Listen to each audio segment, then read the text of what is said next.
अस्सलामु अलैकुम वरहमतुल्लाहि वबरकातुहू। मुझे उम्मीद है कि आप सब दोस्त खैरियत से होंगे और मेरी बहुत सारी दुआएं आप सब के लिए। अल्लाह ताला खैर और आफियत रखे। अच्छा, आज का लेसन पिछले लेसन की तरह थोड़ा सा इम्पोर्टेंट है कि जब आप अप्लाई कर रहे होते हैं मुख्तलिफ़ पोजीशंस के लिए, तो उसमें बहुत सारी पोजीशंस होती हैं और आपको ये भी पता होना चाहिए कि वो पोजीशन कौन सी है और किस तरह की पोजीशन है और क्या क्या उसके अंदर रिस्पॉन्सिबिलिटीज़ होंगी। तो आज जो है जो हम बात करने वाले हो बीम चैम्पियन क्या होता है और बीम चैम्पियन की क्या पोजीशन होती है, उसकी क्या जिम्मेदारियाँ होती हैं और किस तरह से वो अपनी ज़िम्मेदारी को निभाता है और उसकी ज़िम्मेदारी के अंदर क्या क्या चीज़ें जो हैं वो शामिल होती हैं। अच्छा, सबसे पहले तो हमें ये समझने की ज़रूरत है कि बीम चैम्पियन होता क्या है। ठीक है, जैसे कि आपकी स्क्रीन पे आ रहा है कि beam building information modelling champion is a professional responsible for promoting. ठीक है, प्रमोट करने के लिए आपकी जो स्टैंडर्ड्स होती हैं, आपकी जो चीज़ें होती हैं, आपका जो काम होता है वो किस तरह से होगा, किस तरह से उनको कैरी आउट की लेके किस तरह से चला जाएगा, इन सारी की चीज़ों बेसिकली ये सारी चीज़ें जो बीम चैम्पियन जो है वो देख रहा होता है।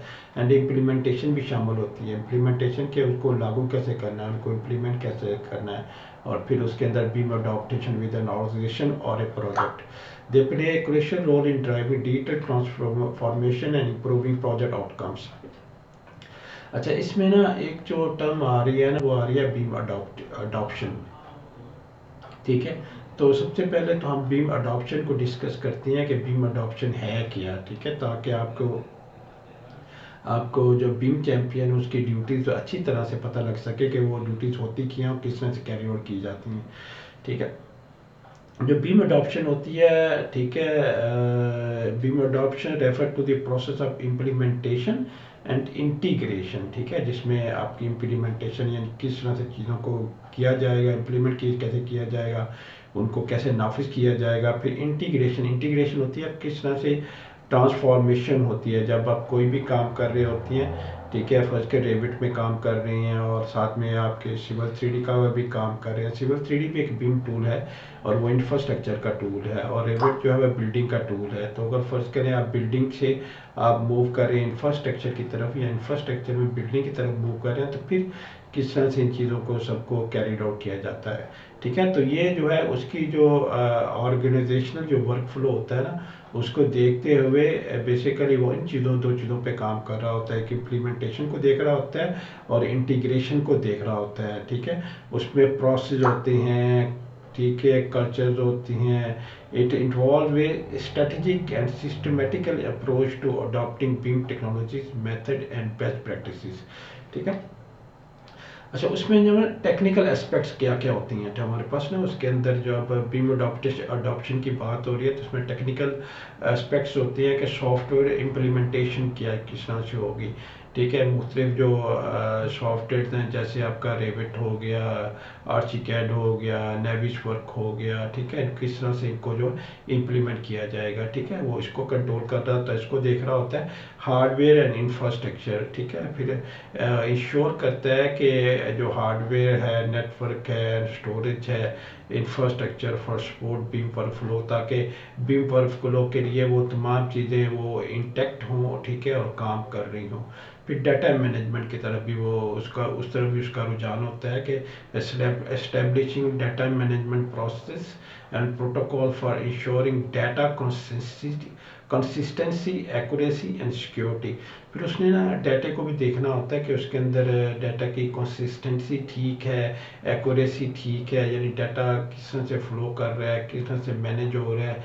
ठीक है, उसकी सिक्योरिटी, फाइल की सिक्योरिटी वगैरह सही है, उस सारी चीज़ों को भी देख रहा होता है। ठीक है, उसके बाद उसके ना प्रोसेस एस्पेक्ट आ जाती हैं। ठीक है, workflow integration, integrating BIM into existing workflow such as design, construction and operation. ठीक है, मतलब कि डिज़ाइन के अंदर जो है किस तरह से वर्क फ्लो इंटीग्रेशन हो रही है, कंस्ट्रक्शन की तरफ किस तरह से चीज़ों को कैरिड आउट लेके जाया जा रहा है, और ऑपरेशन की तरफ किस तरह से उनको लेके जाया जा रहा है। ठीक है, एक ये भी इंटीग्रेशन आपकी होती है कि आप एक प्रोसेस से एक स्टेज से निकले दूसरे स्टेज पे तक जो आप मूव कर रहे होते हैं। फिर कोलैबोरेशन होती है, collaboration and communication, establish clear communication channels and collaboration protocols among project stakeholders. यानी प्रोजेक्ट स्टेक, जितने भी प्रोजेक्ट स्टेक होल्डर होते हैं, जो आपके इंजीनियर्स होती हैं या आपके जो कंसल्टेंट्स होती हैं या आपका जो क्लाइंट होता है, ठीक है, उनके अंदर कोलैबोरेशन को जो है, उनकी कम्युनिकेशन चैनल जो है उनको सही तरह से इस्टेब्लिश करना, उनको देखना, उनका ख्याल रखना, ठीक है। फिर उसके बाद चेंज मैनेजमेंट आ जाती है, managing the culture and process changes associated with beam adaptation, ठीक है। तो जैसे कल्चर आपकी है, प्रोसेस जो आपके आ रहे हैं उनमें कैसे चेंजेस आ रहे हैं और किस तरह से आप जो है बीम अडॉप्शन के लिए किस तरह से उनको चेंज कर रहे हैं, किस तरह से उसके अंदर चेंजेस आ रहे हैं, ठीक है। फिर उसमें ना पीपल्स जो है एस्पेक्ट कौन कौन से होती हैं, पीपल एस्पेक्ट है, लोगों के एस्पेक्ट्स कौन कौन से हैं, जिसमें ट्रेनिंग एंड एजुकेशन हो जाती है। यानी आपको ट्रेनिंग भी चाहिए, आपको एजुकेशन भी है, providing training in education program to ensure user have the necessary skills and knowledge to work with BIM, ठीक है। इसमें ये भी उसने मेक श्योर करना होता है बीम चैम्पियन ने कि आपको मतवातर या आपको टाइम पर ट्रेनिंग भी दी जा रही है, आपको एजुकेट भी किया जा रहा है ताकि इस सारे प्रोसेस को आप जो है कैरी आउट करके लेके जा सकें। फिर यूज़र अडॉप्टेशन होती है, encouraging user adoption and engaging with beam technologies and process, ठीक है। फिर उसके बाद जो है जो यूज़ कर रहे हैं आपके बीम को, उनको इनकरेज करना, ठीक है, ताकि वो इसकी तरफ आएँ और इस तरफ माइल हों और इंगेज करना उनको डिफरेंट जो बीम के टेक्नोलॉजीज होती हैं या बीम के प्रोसेस होते हैं उनको इंगेज करना। लीडरशिप एंड गवर्नेंस, ठीक है। उसके बाद establish clear leadership and governance structure to support BIM adaptation and implementation, ठीक है। उसके बाद आप एस्टेब्लिश करते हैं clear leadership and governance structure to support BIM adoption and implementation. उसके बाद बेनिफिट जो है ना, बेनिफिट क्या होते हैं अडॉप्शन के, जब वो ये बंदा जो है वो एक बीम चैम्पियन के तौर पे काम कर रहा है और सारी अडॉप्शन जो है बीम अडॉप्शन पे काम कर रहा है, देख रहा है जब चीज़ों को, तो उसमें होता ही है कि इसमें बहुत ज़्यादा जो है आपकी कोलैबोरेशन बहुत ज़्यादा इम्प्रूव हो जाती है, enhance collaboration and communication among different stakeholders के दरमियान, इनकी एफिशिएंसी, आपकी एफिशिएंसी बहुत ज़्यादा बढ़ जाती है, बेटर डिसीजन मेकिंग, आपकी डिसीजन बहुत अच्छी हो जाती है, ठीक है। डाटा ड्रिवन क्योंकि वो डिसीजन होती है, ठीक है, और डाटा को किस तरह से आपने ट्रांसफ़र करना और कहाँ का आपने जो है जाके फैसले करने हैं, आप कहाँ से डाटा किस तरह मूव करना है, ये सारी बहुत आसान हो जाता है। कॉस्ट सेविंग हो जाती है, आपके अंदर कॉस्ट सेविंग उसके अंदर आ जाती है। इन्हांस सस्टेनेबिलिटी, ठीक है, और आपकी जो सस्टेनेबिलिटी हो जाती है, ऑप्टिमाइज बिल्डिंग डिज़ाइन के लिए और कंस्ट्रक्शन ऑपरेशन के लिए वो बेहतर हो जाती है, ठीक है। तो मैं चाह रहा था थोड़ा सा आपको ना बीम अडॉप्शन के मतलब भी आपको बताया जाए ताकि आपको पता हो कि जो है बीम चैम्पियन किस तरह से काम कर रहा होता है। पर उसकी की रिस्पॉन्सिबिलिटी और भी उसकी बहुत सारी रिस्पॉन्सिबिलिटीज होती हैं, जिसमें बीम एडवोकेसी है, promote the benefit and value of BIM to stakeholder, ठीक है, including project team, client and executives, ठीक है। दूसरी है स्ट्रेटेजी डेवलपमेंट, ठीक है, development implement BIM strategy plan and policy to align with organization goals, ठीक है। तीसरा BIM implementation, oversee the implementation of BIM on a project, ensuring compliance with industry standard and best practices. चार है training and support, provide training, guiding and support to project team, ensuring they have the necessary skills and knowledge to work efficiently with BIM. पांचवा है change management, manage the client and process change associated with the BIM adoption, ensuring a smooth transition for all stakeholders. 6 है collaboration and communication, foster collaboration and communication among project stakeholders including architecture, engineers, contractors and owners. 7वां है performance monitoring, monitor and report on a BIM performance, identify areas for improving and optimizing workflows. 8वां है industry engagement, engage with the industry organization, attend conferences and participate in online forum to stay updated to BIM trend and best process, ठीक है। इसके अंदर ना एक चीज़ आई है कि beam advocacy क्या होती है, ठीक है। अब ज़ाहिर है आप बहुत सारे लोग होंगे जो मुझे ये सवाल करेंगे कि आपने बीम एडवोकेसी के मतलब जो नहीं बताया, ठीक है। तो बीम एडवोकेसी जो है refer to the promotion and support of BIM adoption with an organization, industry or community. BIM advocates play a crucial role in driving digital transformation, improving project outcomes and enhancing industry's efficiency. यानी BIM advocacy जो होती है ना, उसमें क्या होता है कि आप जो है जो बीम की जो अडॉप्शन होती है और किसी भी ऑर्गेनाइजेशन के अंदर या इंडस्ट्री के अंदर या कम्युनिटी के अंदर, ठीक है, वो बहुत ज़्यादा इंपॉर्टेंट रोल एक प्ले करती है ड्राइविंग डिजिटल ट्रांसफॉर्मेशन। यानी एक चीज़ जो है डिजिटली किस तरह से ट्रांसफॉर्म होगी एक शेप से दूसरी शेप की तरफ, इम्प्रूविंग प्रोजेक्ट आउटकम और प्रोजेक्ट के आउटकम्स क्या होंगे, ठीक है।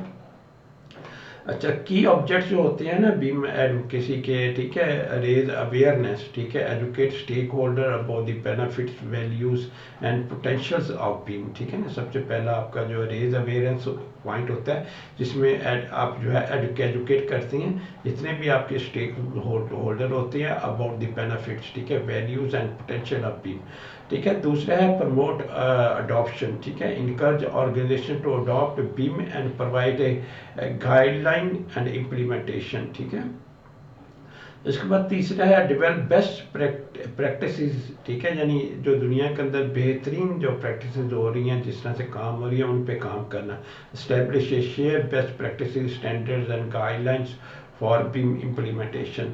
चौथा है फोस्टर कोलाब्रेशन, ठीक है, आपकी जो फैसिलिटी कोलाब्रेशन होती है अमंग डिफरेंट स्टेक होल्डर के दिमाग, उनको बेहतर करना, इंक्लूडिंग आर्किटेक्चर्स हो गए, इंजीनियर्स हो गया, कॉन्ट्रैक्टर्स हो गया, ओनर्स हो गए, ठीक है। जब कोलाब्रेशन की बात हो रही होती है उसके अंदर सिर्फ इंजीनियर्स ही नहीं आ रहे होते, उसमें जो है कंसल्टेंट भी आ रहे होते हैं, कॉन्ट्रैक्टर्स भी आ रहे होते हैं, ठीक है, ओनर्स भी आ रहे होती हैं, ठीक है।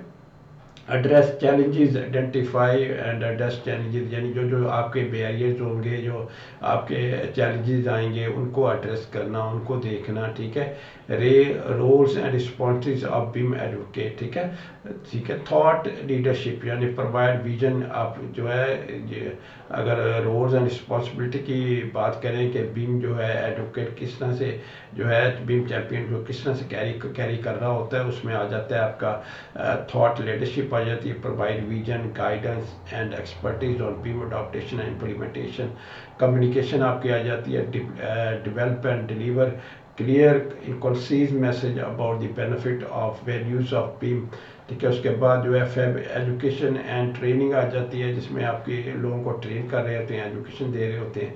कम्युनिटी इंगेजमेंट आ जाती है, ठीक है। तो ये सारी चीज़ें ना बीम एडवोकेसी में जो है आ रही होती हैं, ठीक है। और ये जो बीम चैंपियन होता है उसकी सारी जो है इसके अंदर ड्यूटी। इसके बाद ना इसके जो फ़ायदे क्या हैं, चंद फ़ायदे भी मैं आपको बताऊँगा, ठीक है। इसमें क्या होता है कि इम्प्रूव इंडस्ट्री एफिशिएंसी, जो इंडस्ट्री की एफिशिएंसी होती है वो बेहतर हो जाती है, ठीक है। कोलैबोरेशन बेहतर हो जाती है, प्रोडक्टिविटी बेहतर हो जाती है, accuracy through wide step beam adaptation से जो है वो बेहतर हो जाती है। इंक्रीज कम्पिटिटिवनेस, ठीक है, कम्पिटिटिवनेस, ठीक है ना, आपकी जो organisation that adopt BIM can be competitive advantages in the market, ठीक है।